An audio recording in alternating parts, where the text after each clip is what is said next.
Alors bonjour à toi, cher cycliste, bienvenue chez Physio Vélo, content de te retrouver. Aujourd'hui, on a une capsule pour les passionnés de vélo qui commencent leur aventure cycliste. Les 6 choses super importantes à savoir avant de commencer à faire du vélo. C'est parti!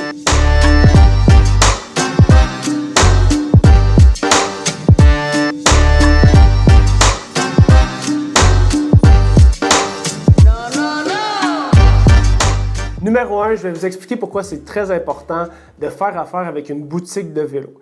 On a trop souvent des cas de cyclistes débutants qui s'achètent un vélo sur Internet, que ce soit sur Kijiji ou que ce soit sur une entreprise en ligne, ils vont se retrouver avec un vélo qui ne sera pas de la bonne taille. Numéro 1, on s'achète un vélo dans un bike shop parce qu'on veut faire affaire avec des experts. On veut faire aussi un essai, idéalement, de notre vélo avant de l'acheter, un essai de la bonne taille. On va se retrouver avec un vélo qui nous convient au niveau de sa grandeur. Donc, magasinez votre bike shop, un peu comme vous magasinez un concessionnaire automobile. Assurez-vous que vous avez confiance et que vous faites affaire avec des experts qui vont vous aider à choisir la bonne taille de vélo et aussi qui vont pouvoir vous accompagner lorsque vous aurez, par exemple, des petits pépins mécaniques, étant donné que vous n'êtes peut-être pas un expert au niveau de la mécanique vélo. Vous voulez une équipe qui va pouvoir vous accompagner dans l'ajustement de vos vitesses, l'ajustement de vos freins, le changement de pièces au besoin. Bref, vous magasinez un bike shop qui va vous accompagner dans votre aventure cycliste. C'est le point 1 le plus important. Numéro 2, la nutrition. Lorsque vous faites du vélo, c'est pas comme la course à pied. Vous allez sans doute faire des sorties de plus d'1 heure.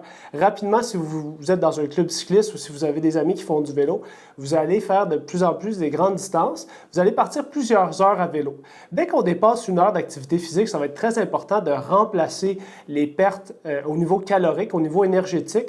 On veut pouvoir les remplacer, que ce soit avec une boisson énergétique ou que ce soit avec une nutrition que vous pouvez manger comme une banane, une barre tendre. C'est très important de bien calculer puis d'avoir quelque chose à manger à chaque heure pour remplacer vos pertes au niveau énergétique. Sinon, comme tous les cyclistes débutants, vous pouvez nous raconter vos histoires quand vous avez bunké, mais tout le monde a une bonne histoire où est-ce qu'il s'est rendu en hypoglycémie puis que finalement, il n'y avait plus aucune énergie pour revenir à la maison. Donc, assurez-vous de bien manger, de bien boire aussi si vous préférez les boissons pour sportifs et de remplacer la majorité de vos dépenses énergétiques par des glucides qui vont s'absorber plus rapidement puis vous pourrez utiliser pour faire du vélo.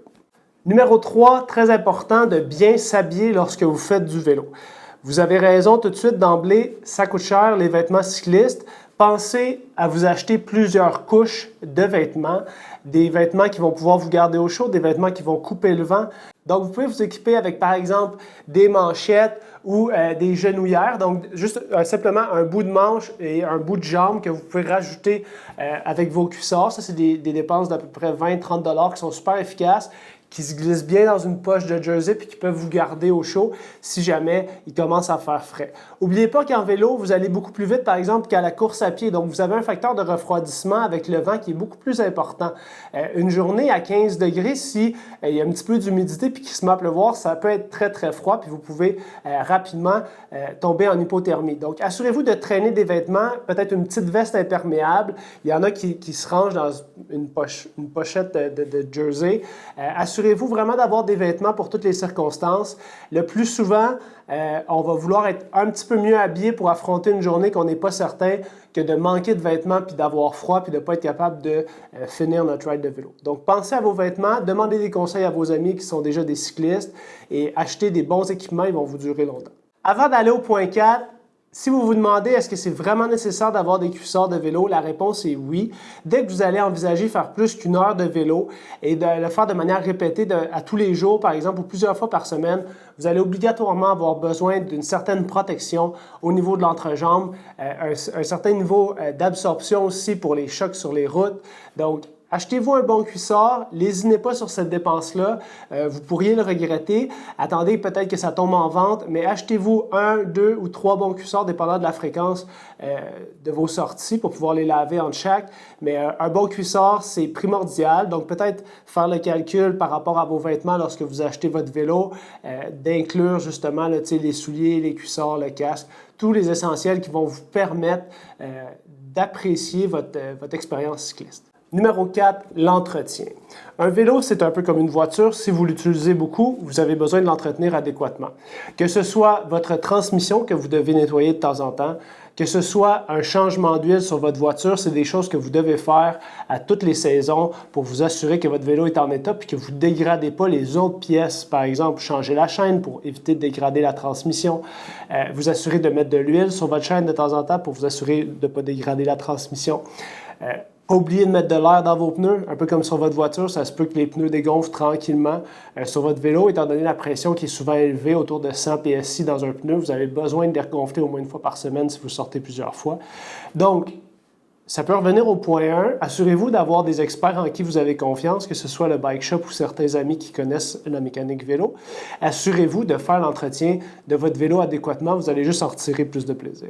Avant de faire le point 5, dernière chose dans l'entretien, assurez-vous d'être capable de changer une crevaison. Et assurez-vous aussi d'avoir le matériel avec vous pour changer une crevaison. Là, si vous ne savez pas changer une crevaison, je vous invite à aller chercher une petite vidéo ou des petites instructions. Pour changer une crevaison, vous allez avoir besoin de quelque chose pour gonfler. Des fois, avoir une mini-pompe, c'est le plus pratique parce que vous ne serez pas à court de cartouches de CO2, par exemple. Et surtout d'avoir une triple de remplacement. Idéalement, en avoir deux. Comme ça, si vous avez un flat, vous allez pouvoir le changer. Et tout d'un coup, il arrivera un deuxième flat sur une long ride où vous pourrez peut-être aider un ami. C'est important d'avoir une deuxième triple. Point 5, le vélo, c'est un sport social. Que ce soit de changer le flat d'un ami ou d'aller prendre de l'expérience avec des gens qui savent rouler plus longtemps, plus fort, qui savent bien s'hydrater, qui savent bien s'alimenter. Faire du vélo avec des gens, ça va vous permettre de vous améliorer plus rapidement, d'en retirer plus de plaisir et surtout de souvent pouvoir faire des plus longues sorties à vélo. Donc le point 6, en anglais, on dit « fit first, buy after ». Donc, assurez-vous de faire un bon positionnement. Avoir un vélo qui vaut cher, ça ne vous garantit pas que vous allez être confortable, ça vous garantit peut-être que vous allez aller un petit peu plus vite, mais si vous êtes inconfortable, vous n'irez pas très vite anyway. Donc, assurez-vous de faire un bon positionnement avec un professionnel, que ce soit ici à la clinique Physio-Vélo ou avec d'autres professionnels du positionnement.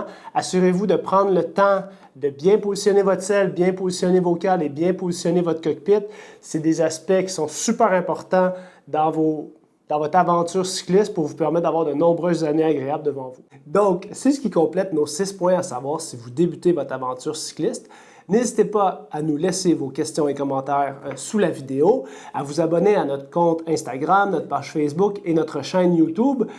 Pour tout voir le contenu éducatif, assurez-vous d'activer les notifications, par exemple, sur la chaîne YouTube. Et si vous avez des questions plus personnelles, vous pouvez nous envoyer un message privé. Ça va nous faire toujours plaisir d'y répondre et de porter une attention particulière à vos questions, problèmes de positionnement. On est là pour ça. À bientôt les amis. Ciao!